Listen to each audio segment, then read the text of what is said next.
Back to the next topic in this chapter, which is uniform circular motion.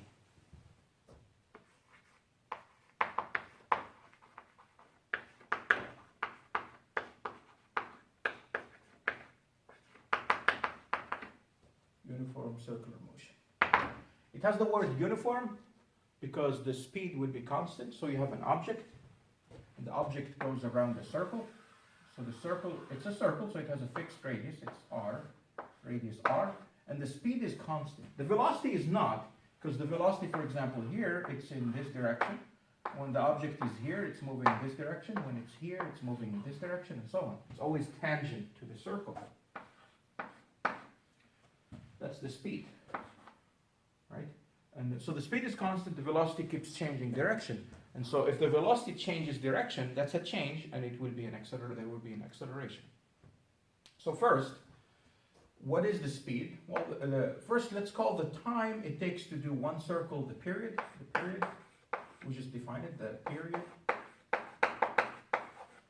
is time to complete one cycle or circle. In this case, it's a circle. The cycle is a circle here. One cycle. And it's given the name capital T. That's called the period. And if you go around the circle once, you're going at constant speed, then the speed would be distance over time. That's the average speed, and it's actually the instantaneous speed because it's uniform and it's constant. And it is equal to distance traveled over time. The distance traveled around the circle is the circumference. That's 2 pi r divided by the time elapsed, and that's capital T. And yet, we will define another quantity called the frequency, and it's just simply 1 over the period. So 1 over T is called the frequency. It's 2 pi r times f. That's called frequency. Frequency.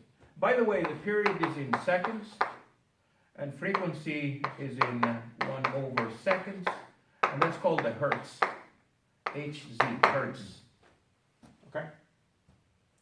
And then we like to define the angle per unit of time. So here's the angle. So relative to some fixed axis, the object starts to move. So here's our object, and it's going. And so it has a certain angle, theta. And the distance from here to here is called s, the arc length. This is s, the arc length. So you know from geometry that s is equal to r theta. Or you can define that the angle in radians is simply the angle in radians is simply the arc length divided by r. And so we know that s, let me call it angular velocity here, angular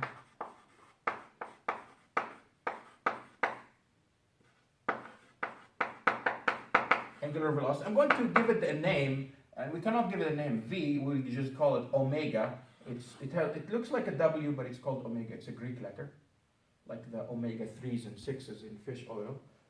So omega. And it is the angle over time. And so the angle swept, the angle that the object makes in a full cycle is 2 pi.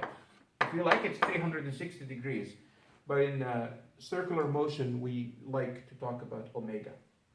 The angle in radians.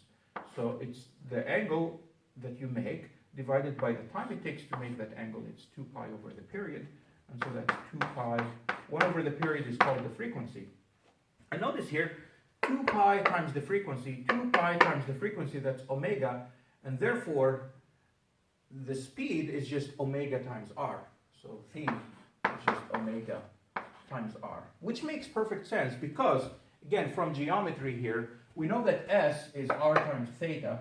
S is equal to r times theta. And the arc length is the distance traveled. So if you do ds dt equal to r is a constant, and then d theta dt, how quickly the angle is changing. And we said d theta dt is omega, is the angle per unit of time. Right, is the angular velocity, and ds dt is the speed. So V is omega r or r omega. That's why we have that. Okay, great. So now I would like to figure out at what is the acceleration and what's everything and in what direction is this. Okay, so we're going to use our polar coordinates. Here they are. Here is x. Here is y. Here's my circle. This is r. This is the position of the object. That's the position of the object, r. And so r would have two components. This is theta, and it has rx. And so that's the x component of r, and it is equal to the magnitude of r, which is r times the cosine of theta. And then it has a y component here. This is ry, and it is equal to, let me put it here, ry, and it is equal to r times the sine of theta. So let me write it. And r is fixed, right? So r is constant. So I have the vector r will equal to r cosine theta. That's the x component, and that's in the I hat direction. And then plus ry, which is r sine theta, and that's in the j hat direction. Okay. And so v, the velocity as a function of time, v of t, will be dr dt, and so we take the derivative of this with respect to t, the vector r with respect to t. This r here, this is the vector r, and this is the magnitude of r. The magnitude of r is constant, but r itself is not constant because it's changing. Our object is here, and it is sometimes here. So yes, the magnitude is constant, but the direction is not, so it is changing. So let's take the derivative with respect to time. R is constant, so it stays there. Derivative of cosine with respect to time is negative sine. And then, by the chain rule, you have to take the derivative of theta with respect to time, d theta dt, times d theta dt. But d theta dt is what we call omega. It's the angular velocity. So that's called omega. Just put an omega here. I hat. Plus, similarly here, derivative of r is, well, it's a constant. So we take derivative of the sine. Derivative of sine is cosine of theta. And it's in the, and then you take derivative of the inside, d theta dt, that's omega, and then j hat. So this is that's the velocity. And then the acceleration as a function of time will be take derivative of velocity with respect to time. So we're assuming uniform circular motion. It means the omega is constant. Omega is constant because v is constant, so omega has to be constant, right? The speed is constant, so omega should not change with respect to time.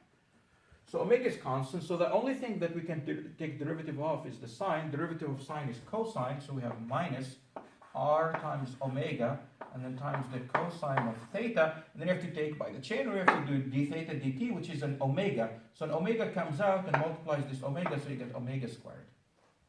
And then you have I hat, and then here you have derivative of cosine is negative sine, and you have your r and omega, and you have the sine of theta, and then you have to take derivative of theta with respect to t, that gives you an omega out, so you get omega squared, and j hat.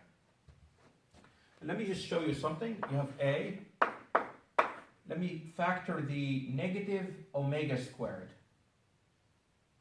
Let me factor the negative omega squared. What do I get when I factor the negative omega squared? I get r cosine theta, I hat, plus r sine theta, j hat, right? Because when you take minus omega squared, everything becomes positive, and you just have the r cosine and the r sine.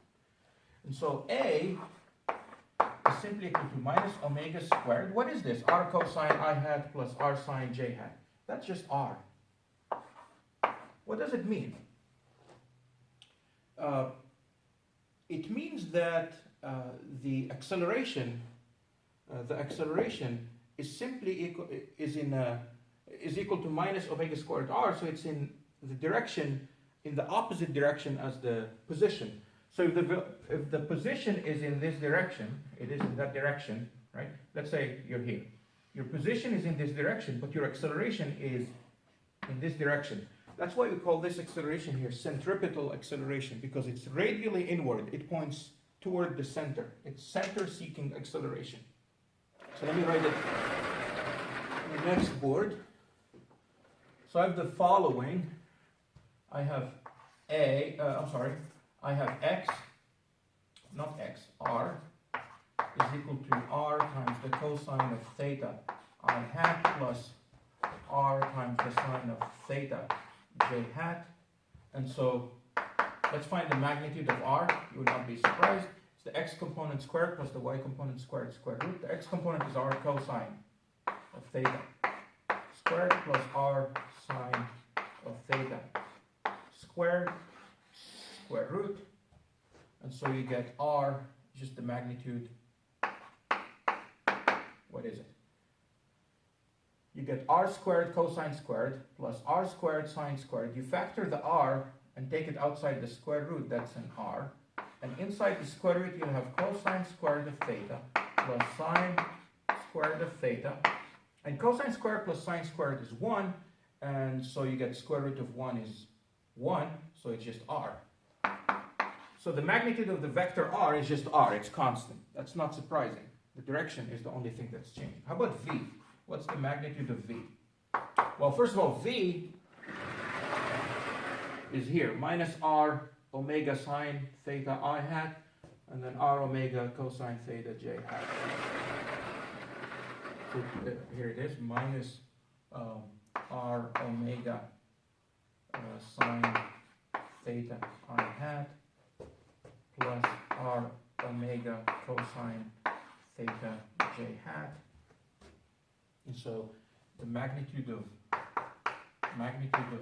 v would be this squared plus this squared square root. So when you square this, you get r squared omega squared sine squared. And you square this, you get r squared omega squared cosine squared. You factor the r squared omega squared because they are common, and you take them outside of the square root. That just gives you an r omega. And then inside the square root, you get sine squared of theta plus cosine squared of theta. I leave this as an exercise, so just verify this. Square this, add them together and take the square root, and you will just get r omega. The magnitude of the velocity is simply r omega, as we stated here. Okay? And now, what's the magnitude of the acceleration? Well, the acceleration, let me just, you can start here, or you can just start here. Okay, you can just start here. So, the magnitude of the acceleration is just, it would be, this is a constant, so it will just be omega squared times the magnitude of r, which is r. Or you can take this squared and then square this one also, and then take add them together, take the square root. You will simply get omega squared r. You will simply get omega squared r. Let's compare the acceleration to the velocity. What's the difference? What's the difference? Well, the acceleration is just omega times the velocity. So let's do the velocity and let's square the velocity and then divide it by r. Let's see what we get. Let's do v squared divided by r. What do we get? Well, v is omega times r, or r times omega, and you square it and you divide by r. And you get omega squared, r squared divided by r. And you cancel this and you just get omega squared times r, which is what? Omega squared is the acceleration. Okay? So in summary, when you have uniform circular motion, yes, the velocity, the magnitude of velocity is not changing, but the velocity itself is changing direction. And so there is an acceleration because of the change in direction. Somebody has to keep pushing the object inward for it to maintain that circular motion. And so that acceleration is always toward the center. It's called centripetal acceleration.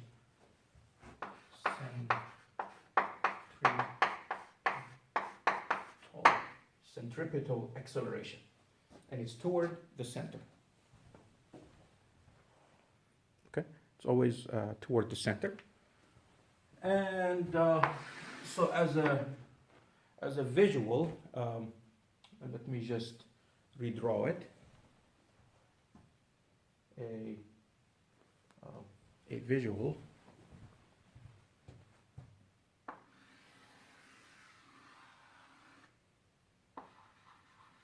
Let's say our object is here.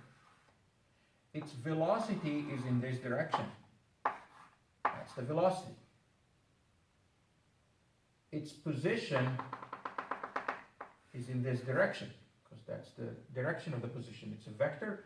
The base of the vector, the tail, is from the origin, from the origin of the coordinate system to the object. The acceleration, right? So this is r. This is the direction of r. Direction of r. You may hear the word in the radial direction, meaning away from the center, just that way, straight outward.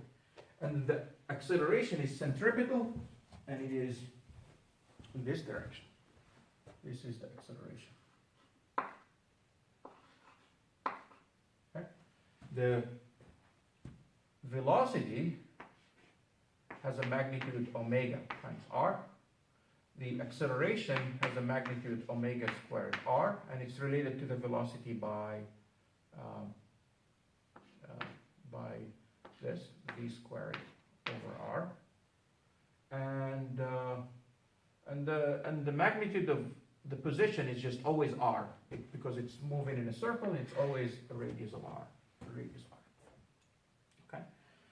So let's look at a quick example here.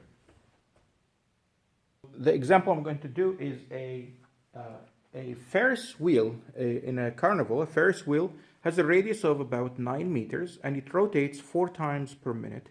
And the question is, what are the speed and acceleration of the riders, the people who are riding? So 9 meters of radius, and it's spinning like this. So we have r is 9 meters, and it makes, what was it? It makes 4 times per minute. So it makes 4 revolutions per minute. So the number of circles it will make, that's the angular velocity, it's omega. And let me call it 4 revolutions per minute, 4 rotations per minute. And remember, omega, I would like it to be in theta divided by time. Omega is d theta dt. I would like it to be in radians per second. So let's see. There are there is 1 minute for every 60 seconds. And then instead of revolution, every revolution has 2 pi radians. So there is 2 pi radians for every 1 revolution. So revs go away and minutes go away, and you just have radians over second.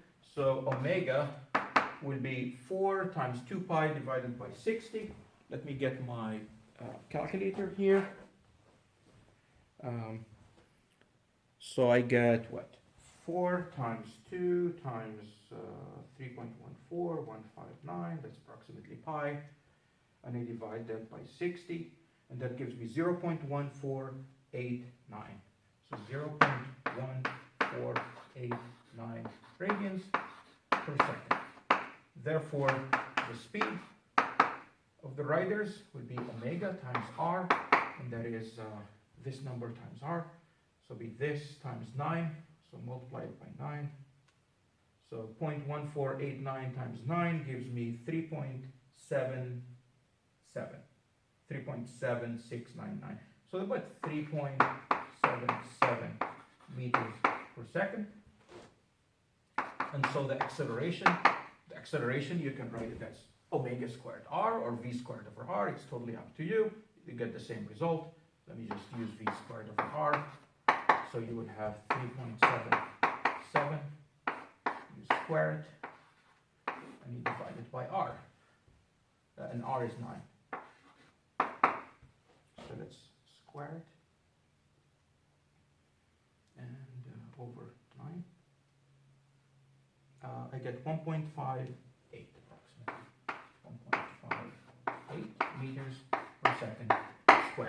You might ask, in what direction is the acceleration? The answer is toward the center. So if the riders are at the top, the acceleration is toward the center. If the riders happen to be here, the acceleration is 1.58 and it's toward the center. It's always in that direction. So it depends on the location, where they are, but it's always toward the center. If you're asked what's the x component or the y component, well, you have to tell me where are we with respect to this circle here. Okay? Let me just double check that I have the correct numbers. Yes, I do. And so let's see here. Just now, there is also an angular acceleration that we can. So omega is d theta dt. Similarly, just like we had v is dx dt, there is an angular acceleration called alpha, and it is the d omega dt dt. Just like when we had the regular acceleration, it's d v dt. And we can do kinematics with circular motion. I'm not going to spend too much time on that. I might just do an example later in the review, chapter review, end of chapter problems. So for example, just how we had x equals to x initial plus v initial times t plus 1/2 of the acceleration times the time squared. You have here theta equals to theta initial plus omega initial times the time plus 1/2 of the acceleration, which is alpha times the time squared. The reason I'm going through this a little bit quicker is because I know you have seen this in your first encounter with physics, and I just don't want to spend too much time on it. We have more things to spend time on. All right, so I'll come back and I will do a couple of examples on the end of the chapter problems, and that's it for chapter 4, and the next time we will just start with Newton's laws. So I'll see you in the next video.